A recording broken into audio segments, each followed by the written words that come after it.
Inilabas ngayong araw ng tanggapan ni House Speaker Faustino Bogie III ang una niyang direktiba kasunod ng pag-upo sa pwesto. Ito ay ang pabalikin sa Pilipinas si Ako Bicol Party List Representative Saldico, dating chairperson ng House Appropriations Panel noong 19th Congress, at iniuugnay sa budget insertions na nagpondo umano sa mga maanomalyang proyekto. Una nang iniulat na nasa Estados Unidos si Ko para sa medical check-up. Sa sulat ng tanggapan ng House Speaker para sa kongresista na may petsang September 18, 2025, pinawawalang bisa na nito ang travel clearance para sa personal trip ni Congressman Ko.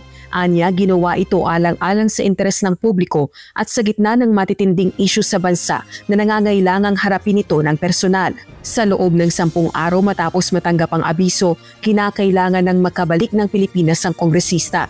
Kung hindi siya makakasunod sa direktiba, mangangahulugan ito ng pagtangging sumailalim sa proseso ng Kamara at maaaring magresulta sa karampatang disciplinary at legal actions. Wala pang pahayag ang tanggapan ni Ko kaugnay nito. Ilang mambabatas na ang humihikayat kay Ko na umuwi na ng Pilipinas at harapin ang mga kontrobersyang kinakaharap nito, kabilang na ang presidential son na si House Majority Leader at Ilocos Norte 1st District Representative Sandro Marcos.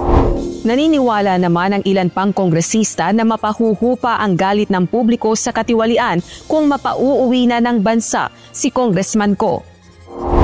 So itong panawagan para pauwiin si Congressman Saldico at itong panawagan para humarap siya, this is just at nararapat lamang as a public servant. Yung ganitong minimum na requirements sa tayo ay bumalik sa trabaho at humarap sa pananagutan. There's a lot of explaining to do. So kung magpakita siya at mag-express ng willingness na sasabihin niya ang alam niya sa lahat na ito ay somehow medyo makakaupa ng galit at saka sa mga nangyayari ngayon. Kasi alam niyo naman, very fluid, very volatile ang sitwasyon ngayon. Bukod sa naging dating House Appropriations Panel Chairperson, iniuugnay din si Ko sa SunWest Incorporated, isa sa 15 contractors na nakakuha ng pinakamaraming flood control projects ng pamahalaan.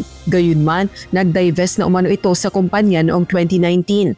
Ngayong 20th Congress, wala pang dinadaluhang sesyon sa plenaryo ng Kamara si Ko. Rosa Licoz, UNTV News and Rescue. Diyos ang aming sandigan, serbisyo publiko ang aming pinahahalagahan.